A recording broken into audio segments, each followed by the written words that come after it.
60 children on their way home to Berkeley from Fairlawn Elementary School and the Roberts Park Daycare Center ended up here at the downtown fire station. There was a lot of snow. We couldn't get home. Were you scared? Yes, Why were you scared?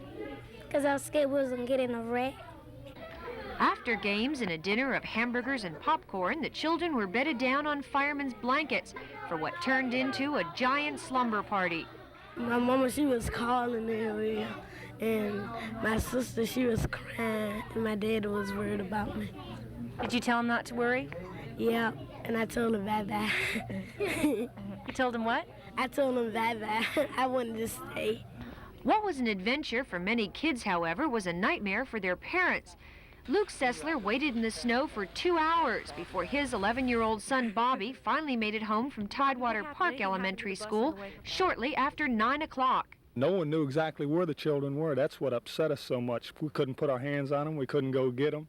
They were just stranded. I think they should have let the children out earlier. That's what upset us so much.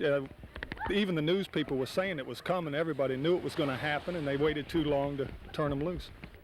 But School Superintendent Albert Ayers denies charges of poor judgment in keeping the schools open. Knowing what he knew then, he says, he would still make the same decision. By 10 o'clock, there was no indication that we were going to have the most heavy snowfall of the century, and we would have had to make the decision by 10 o'clock if we were going to close. When you send out buses early, you send children to vacant homes in many instances. The third one is merely that you can't just be guided by weather reports, or you're making a lot of ridiculous decisions.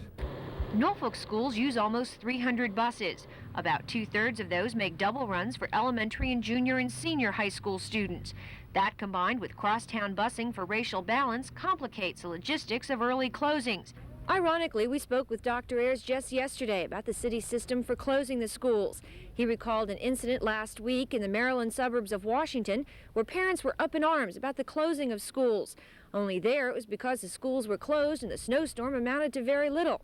Closing schools is a tough call, Dr. Ayers said then, and almost a no-win situation. Joan Gartland, Area 10 Eyewitness News, Norfolk. One of the main problems that motorists encountered because of the storm, next to, of course, having their cars stranded in the snow, was where they would spend the evening, because the area's motels and hotels filled up very quickly.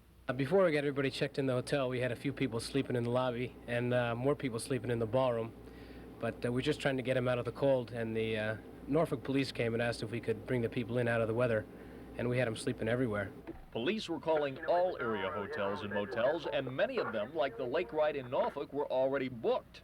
But we did make provision in the lobby and in some of our meeting rooms in case that they were stranded, that they could at least stay over with inside rather than being outside with blankets and pillows and what have you, and some rollaway beds. But all available hotel spaces filled up quickly, and stranded motorists had to look elsewhere, like this woman, who was stuck in Norfolk after she and a friend tried to follow each other home from a downtown bank. I got out of my car to tell her we were going to stop, a place up the street.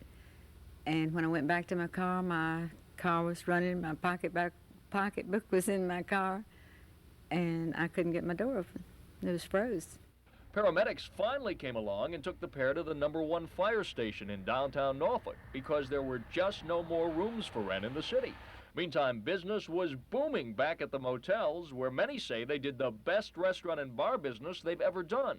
And according to Gustafson, most of the guests were pleased. Everybody's checking in with no luggage, and everybody bought a toothbrush and just went to the bar for a beer and then headed upstairs. Mike Deason, Area 10 Eyewitness News.